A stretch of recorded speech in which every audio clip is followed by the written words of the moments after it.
தெருவில் இருக்கிற நாய்ங்களால எங்க குழந்தைங்களுக்கு பாதுகாப்பு இல்ல, எங்க குழந்தைங்க முக்கியம் அப்படின்னு பேசுற எல்லாரையும் நான் ஒரே ஒரு கேள்வி கேட்கிறேன். இந்த தெருவில் இருக்கிற நாய் எல்லாமே எடுத்துட்டா மனசார சொல்லுங்க, உங்க 2 வயசு குழந்தையோ 3 வயசு குழந்தையோ 5 வயசு குழந்தையோ 10 வயசு குழந்தையோ பேரண்டல் சூப்பர்விஷன் இல்லாம நீங்க தைரியமா தெருவுல மணிக்கணக்குல விட்டுற முடியுமா? Without parental supervision can you? நாய்ங்க மட்டும்தான் இங்க பிரச்சனையா இருக்குதா தெருவுல? அவன் வந்து கார் பார்க்கிங்கே இல்லாம 2 கார் 3 கார் 10 கார் கூட வாங்க முடியும் இந்த நாட்டுல. அவனுக்கு வச்சுக்க இடமே இருக்காது. ஆனா தெருவுல எங்க இடம் இருந்தாலும் சொருகி விட்டுருவாங்க.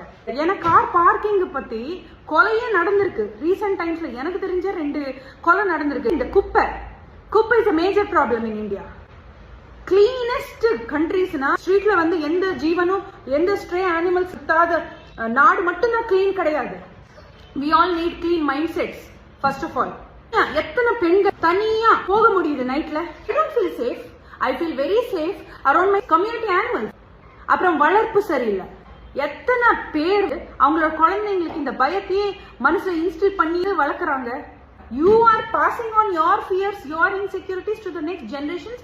பக்கத்து வீட்லயும் பேப்பர்ல படிச்சது நியூஸ்ல காமிச்சது தான் பேசிட்டு இருக்கீங்க நிறைய பேர். ஆனா எத்தனை பேருக்கு தெரியும் நீங்க படிக்கிற நீங்க பாக்குற நிறைய நியூஸ் வந்து ஃபேக், தேவையே இல்லாத எக்ஸாஜரேட் பண்ணி ஃபேக் ப்ராபகேண்டா பண்ற இந்த மீடியா தான் இதுக்கு எல்லாம் காரணம்.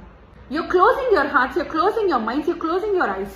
தெருவுல நாய்கள் எல்லாம் எடுத்துட்டா அப்படியே தெருவுல போயே சேஃபா படுத்துக்கலாம், படுத்து அங்கேயே புரண்டலாம் அப்படின்ற அளவுக்கு பேசுறீங்க.